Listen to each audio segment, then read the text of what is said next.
and welcome to Hot Issues. Today we are talking about something that every Ghanaian thinks is very, very important, feels it everywhere, in the office, at home, in the factories and so on. We'll be talking about Dumso. We'll be talking about our power sector. Are we generating enough power? Are we distributing it efficiently and so on? That is what we're talking about. Hello and welcome back to Hot Issues. Today we are talking about the power sector. We'll be talking about the Volta River Authority.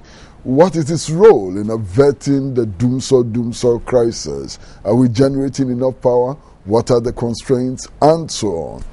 And we are very, very fortunate today to have with us in the studio Mr. Kirk Kofi, the boss of the VRA. So you're welcome to the studio. Thank you very much. Busy. First of all, what is the architecture of the power sector? Who is responsible for what? And how do you all in that sector relate to each other? The general architecture. Thank you very much, Kwesi. If we talk about power generation, somebody has to generate, you have to go through a medium to then to the consumer like you and I. So in our sector, we have VR who is responsible for the generation of electricity. Until recently, VR had been the only generator of electricity and responsible for transmission as well. But then that aspect of our activity, like the transmission, had been hived off into the company called Gridco. So Gridco does the transmission of electricity the whole of this country. Now, then Gridco transmit to ECG. That's our main customers. VRA's main customers are ECG, and then transmits also to NETCO. NETCO is a subsidiary of VRA, and NETCO does the distribution of electricity in the northern part of the country, that Brong Afu, Northern, Upper East, and Upper West. And then the other big consumers like the mines and the big industries. So this is playing the structure. VRA, then Gridco, ECG, and then the other distributing companies. But today, as we speak, VR is not the only generator, even though we are the major generator of electricity. We have a few IPPs who have come onto the market, which is good, and then we also have WE. What are the IPPs? Independent power producers. So today we have Asogli. Asogli has been running for the past 3 years. And then we have Senate. Senate is a plant in Tema, producing about roughly 100 megawatts. Thermal generation. You have Atoll. Atoll only constructed a plant for VRA, for Ghana government for VRA. That's a Tema 2 power plant. So Atoll is just a EPC contractor. But I know they also build a plant for, I think, one of these industries. But then Atoll, per se, is not an IPP in Ghana that I know of. But as we speak today, there are a number of IPP who have also shown the interest in coming into our sector. Now, sir, I just want to understand, does it really make sense for VRA to generate power and to create another company simply to transmit? Well, for us to have a transparent way, you see, this started when the government thought about the restructure of the power sector to invite IPPs into the sector. Now, it's difficult for VRA, who is the main generator, to be responsible for the whole distribution, and then for a competitor to come in and then come and depend on VRA for the transmitting of his power. So that was the reason for separating the transmission, to give some encouragement that the transmission aspect of power generation will be done transparently and fairly.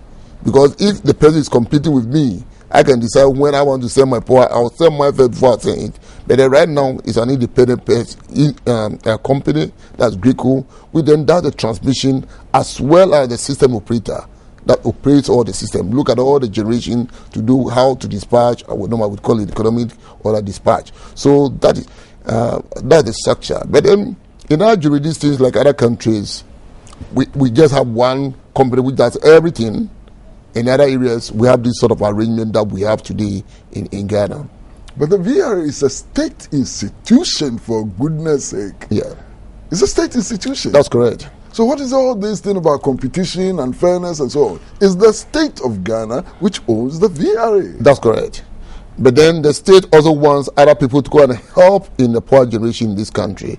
The state itself, over the years, as you already know, have not been able to add on the needed megawatts that we need in the country.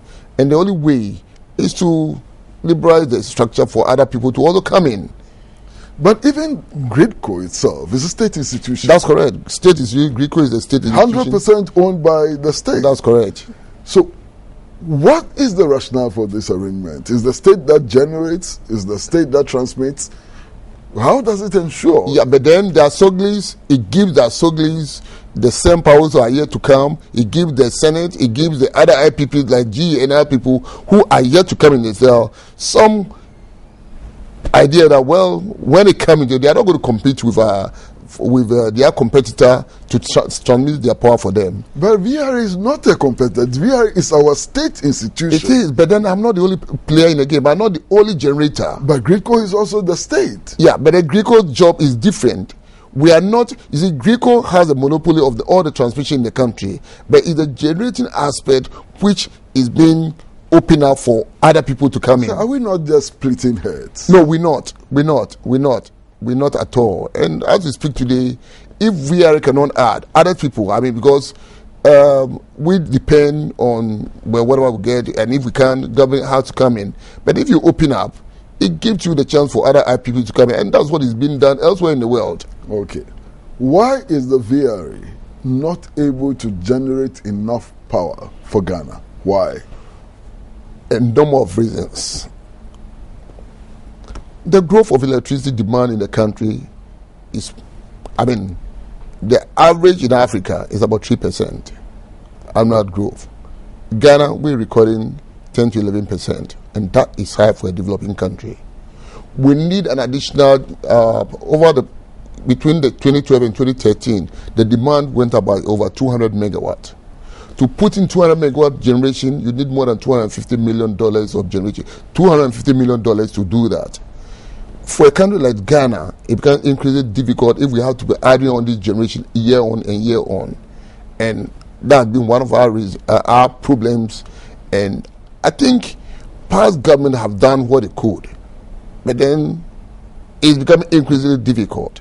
And if you can't do it you alone, bring other people to also come and help you do what some of the others can do, so that you can concentrate on other more important, other areas that are also equally important to the economy. Should it have come to this? By February 24th, 1966, the Bui Dam project has started. We waited 40 years to do it. Is that not the reason why we are here? Not at all. Akosmo was built, expanded. At that time, the demand of Ghana was nothing. It was just about one unit in Akosmo, and that's why you know very well the Vaco came online to help take the power. We started exporting Togo, Benin, and then along the line, POM was added in 1981-82. It was commissioned in 82, added on to the listing. Now, Bui at that time was quite expensive. What people don't know about Bui is the cost of that power from that particular plant. It costs close to the same like any thermal machine running on combined cycle gas, like from Bui. So you look at the cost and you look at the reliability of the plant. I'm sure we'll go to that question very soon. Now Bui has been built close to $600-700 million. As we speak today, it's down because the rainfall had been bad last year. We don't have enough rainfall. For a middle-income country, that's not what you want to be looking at. So you'll be looking at other complementation in your portfolio of generations. So we had to be brought in at the right time, and that's what had been done. By February 24, 1966, the bungalows for the engineers who were going to construct the Bui Dam had been built. No, I mean the Russians were on site. No, during the feasibility stage. That was during the feasibility. But the bungalows are still there. No. I think you see, when it comes to some of these bungalows or these things, these are they put us on temporary structures or something. Like even in Akosmo, they were built on temporary structures which can just last them during a period of time. So that's not an issue where because there were some bungalows. But some work has started. Some feasibility 24. Was done, but the detailed feasibility to build Bui was not done till later on. I think in the late 70s, and it was after we built the pond that we have to do that. So how come that we started in the 1960s and waited to the late 70s before we did what you refer to as the feasibility, which finally led to the construction? Well, at the time, that was I just made clear that at the time we built Akosombo, we had more than we even needed. So of course we also went to sleep. We had a pump. No. We had a pump. We had far more. I mean, I was a young engineer then in VRA. I mean, when you take a machine down, it can be done for 6 weeks for just doing general maintenance, unlike what we do today. So we had more generation than we needed. Now, bear in mind that Bui is also a hydro facility. We needed to diversify into some other areas because the 1983 drought taught us a lot of lessons. Taught us some lesson that, well, even if we had Bui at that time, it would have helped in any situation. So why don't you diversify into other sorts of generation? And that's why we started thinking about thermal complementation, which was started late 80s. The thinking came on, and late 90s we added our thermal generations. So we reached a stage where we think we could then bring the Bui in. Bear in mind that I said Bui, even though it's big, cost of generation is still high. But at least we'll have the power. No, but right now it's not there. We are getting some power from No, right now they will shut it down because we are at the minimum level. Completely shut down? Well, we can run it, but we don't want to take that maximum rate. Bui's minimum operation level is 160 meters, 168 meters above sea level. It's about 167 point. The last time I checked, about 167.5. It's gone below that. So you don't want to jeopardize the machines by going below. We are still being any generation from Bui. But I read a statement from the VRA which said that you were cutting down on they cut down, but then I know from the record I saw yesterday that they didn't generate. Of course, you look at the generation mix, and if you become there so critical, you want. But then what I know, the plan was instead of running 2 machines during peak like we're doing in the past, they only run 1 machine for just the peak for a very short time, 4 hours maximum, and they bring it down. And then off peak, they do what we do. They put in reactive power to help stabilize the voltage in the north. So that's so Bui is not producing power now. Well, yesterday I think no, I don't know whether they will today. But then that's strategic. So at a later time when it becomes critical, you can just run 1 or 2 machines, and then hopefully the rains will start, level will build up, and then we should be able to go back. So Bui is not producing now. I'm not too sure. Bui is a subsidy, is under IPP. I can't say I have all the facts, whether they are not. As we speak right now, they are not running. Off peak, they are not running. That much I know. As to whether they will run this peak, I don't know. The system operator decide on this thing in conjunction with the utility. So we decided that hydro was not the way out because of the uncertainties and so on. Not necessarily, because right now we've developed all the major hydro potentials we have. No, you were talking about why Bui delayed. Yeah. And you said that, look, because of the problems we're having with existing hydro, we realized that it was not reliable and we needed to diversify. How did we diversify? How? By adding on thermal generation. That's why we built 330 megawatt thermal generation in Takrady, and then luckily Tico Cable initiated was CMS, an American company, to build the Tico plant, and now that's also operating. So that's how we started. But unfortunately for us, because we didn't have gas, those plants had to be run on light crude oil, which is extremely expensive. Running this machine on light crude oil is things which are hardly done anywhere in the world. There are only a few countries that you can count that run some of these machines in the mode we are doing. But of course, we had a future plan that we one day get to a stage where we either get our own gas, or we knew there had been all this discussion to bring gas from Nigeria. So we had thermal generation. So as we speak today, we have 550 megawatt T1, T2 plant in Takrady. We've built the T3 plant, which is running today, happy to announce. And then we have the thermal plants in Tema. We have our own plant in Tema, which is 100 megawatt. Senate is there, 100 megawatt. We have a MRP, mines reserve plant, which is also there, can give about 40 megawatts. We have the plant Atoll built. Atoll built that plant for the Tema 2 plant, which is supposed to be about 49 megawatt. It's also available and generating. Then Asogla is also running, also thermal. A lot of these machines run on gas. Our machine can run on gas and crude oil. So as we speak today, these machines are all running as we speak. Now, in spite of the diversification and the use of thermal generation and so on, we have a major problem on our hands. The major problem we have, I've just said it to a few people, is temporal. I can see an end to the solution. Now, it's tempered this time because as we speak today, we are shedding load because we have major problems on 3 of our machines in Takoradi. One of our machines, that unit number 1 in Takoradi, that's the VRA, that's the TAPCO machine, developed a problem in January. We invited the experts in. They told us to take it up to the end of June to rectify. So that machine we knew was going to be down from, I think, the 9th of January till the end of June or early July. So that is down. Okay. Our second machine had been running reliably since then, until I think 2 weeks ago, where it had to come down for what we call a planned outage to do an inspection. It had done its 12,000 hours operation. It needs to come down. We even delayed within a 10% margin to come down for an inspection. Certain parts will be replaced. Bear in mind that for thermal machines, they are running at high speed and high temperatures. So that second machine was blown down. It was running okay. We just decided that this day it should come down, even though we have this challenge, so that we don't run into any major problem. So that is down for a planned outage. Hopefully, this planned outage is supposed to be 27 days and come, I've been told, by the 17th of this month, that machine should be back online. Okay, so the TAPCO second machine, which is the VRA second machine, that's being fixed, and that's a planned outage. We don't have planned outages. And at the beginning of the year, we have a calendar of activities where we look at all the generating stations and where machine, so that we don't have conflicting. I mean, we put these things up together.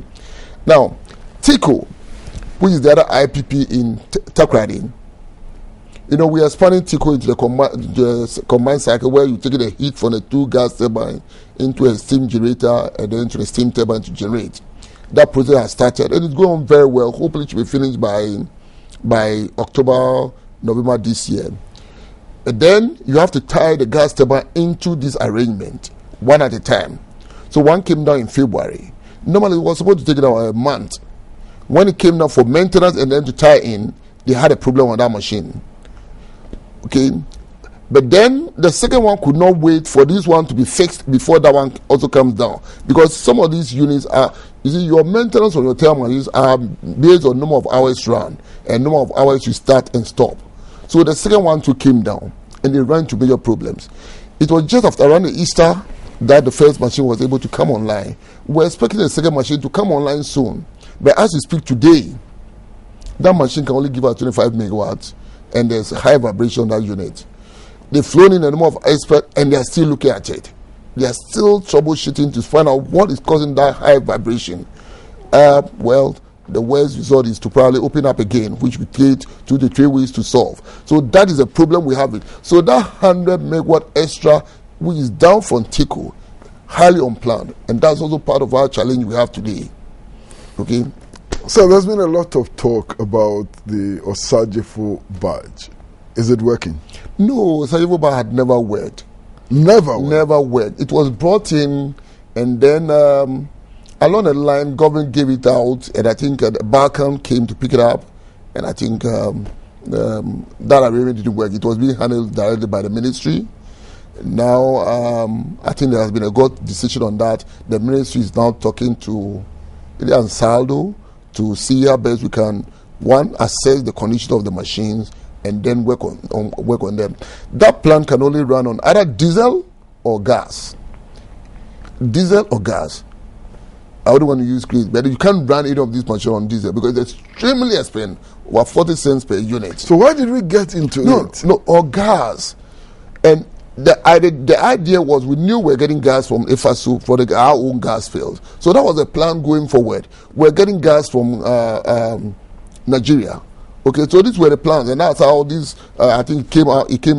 We got this machine through the Japanese aid or whatever grant. So the machines were supposed to be in EFASU to take advantage of Ghana gas.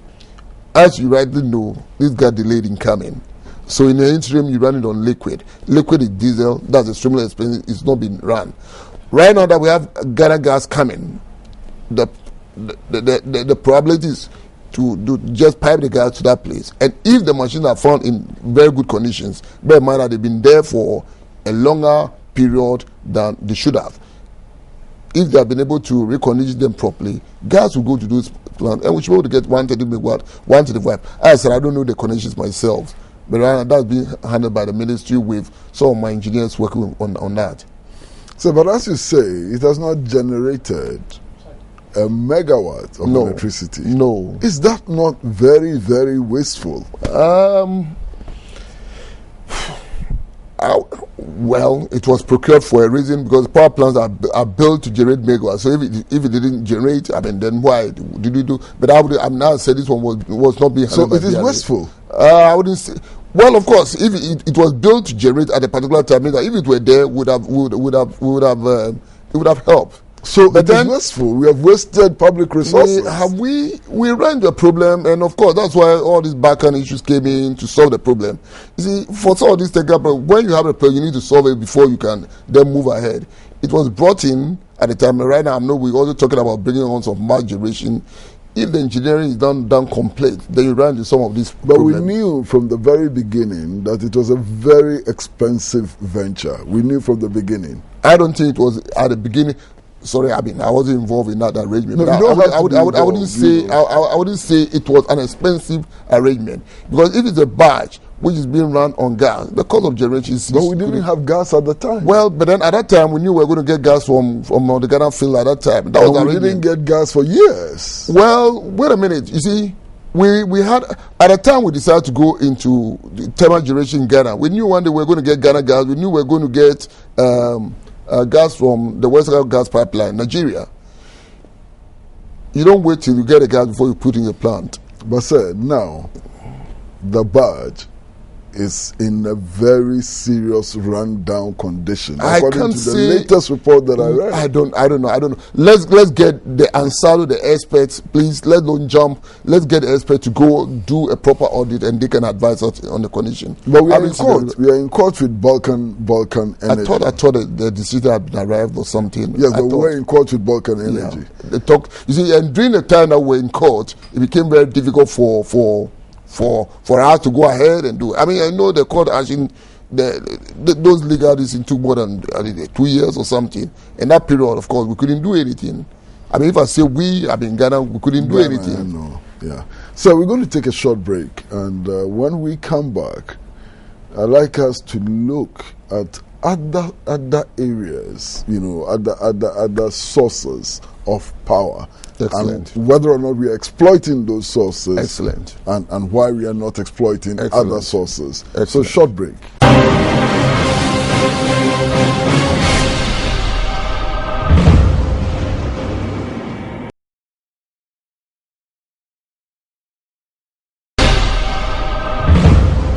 Hello and welcome back to Hot Issues. We are looking at the power sector. We are looking at the work of the Volta River Authority. We are looking at Dumso, its causes, and whether we are even going to get out of it.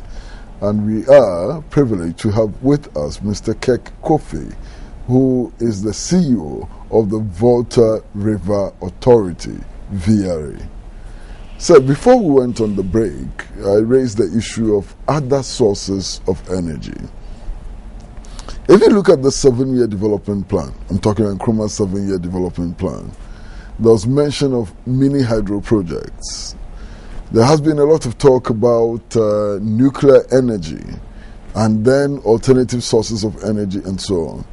Given where you are, have you looked at all of this range of energy sources, power sources, and what are we doing in order to tap them? Good. This is a very excellent question. We have been working together with government and the Ministry of Energy to look at all these other sources. We're not just talking, but as we speak right now, the other sources, you talk about mini hydros. If you put all the remaining mini hydros together, the sort of energy you get out of get the energy, I'm not looking at the megawatt, the energy is just about the incremental demand for electricity for 1 year in Ghana. If we decide that we have the money today and you want to develop all, that's what it is. So when you finish, what next? So we are looking at everything. Himan, for instance, has been looked at. The feasibility has been finished. There's review going on. Some Chinese have shown interest to develop that. But the cost of all these facilities is even high, about 20 cents. Because you look at the energy and the cost of the plant. and the environmental But consideration. thermal is around 33 cents. I'm coming. It's not 33. I'm coming. Now, there's the Pualugu, the Dwale, and then other ones. As we speak, that we're doing the feasibility for Pualugu. Pualugu has a very good. Well, I like that project very because of the multi-purpose, flood control, irrigation, and that's what I love very much, as well as power generation. And then Dwale, which we are in talk with the Togolese, and so we look at everything. We're looking at all potential hydro sites. But when you develop all this in terms of energy, it's small. Going forward, for a middle-income country like Ghana, I don't want to sit in a company and to be hearing of the word Dunso. Dunso is not anything I want to hear. I don't want to supervise a utility which is involved in load shedding. No, that should be something of the past.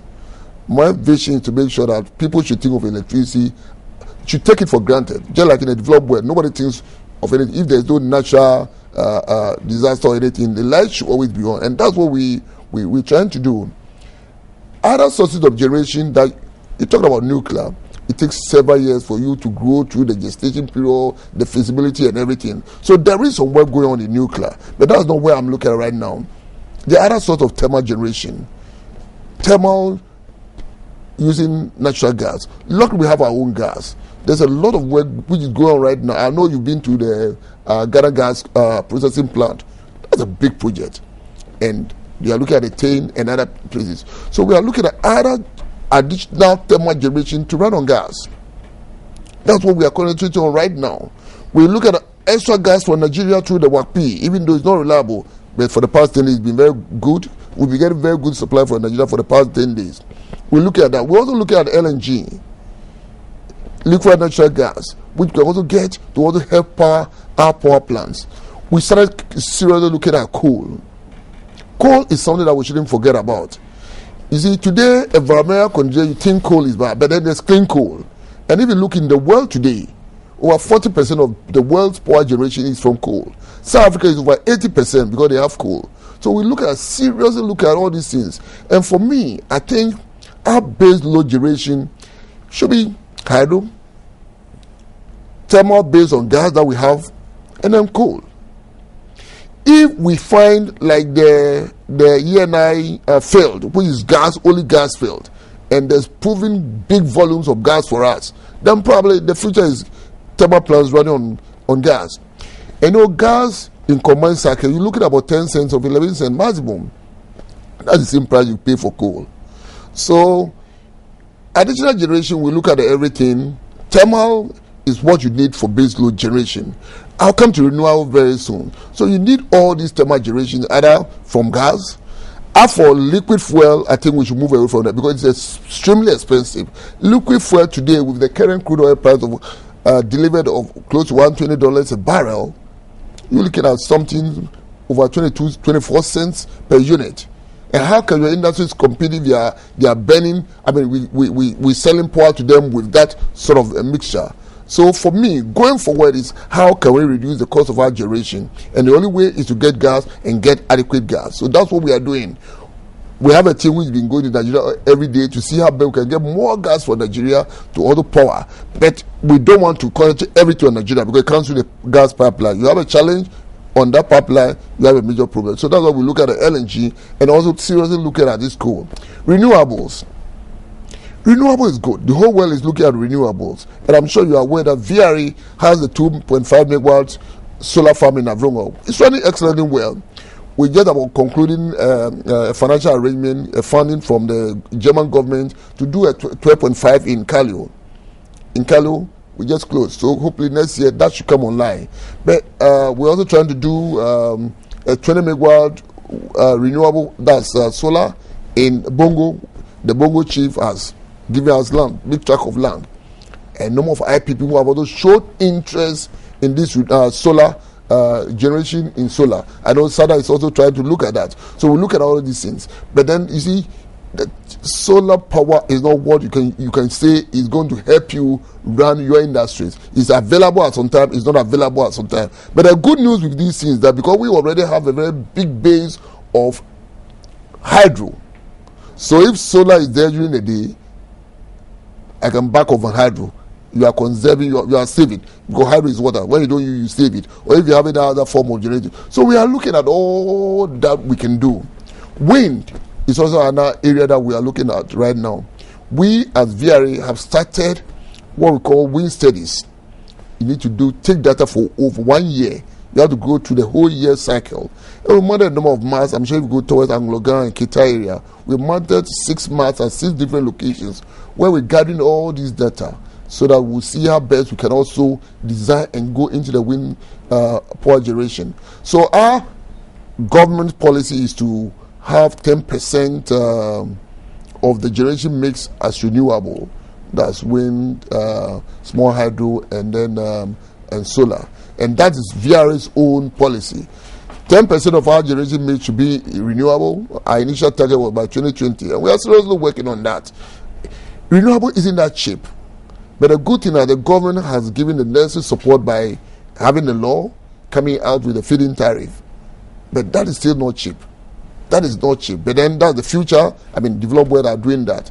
But then if we can get all this thermal generation using gas, and in a combined cycle mode that we're trying to do, and we're trying to encourage other IPPs to come into the sector to do, that is about 10, 11 cents.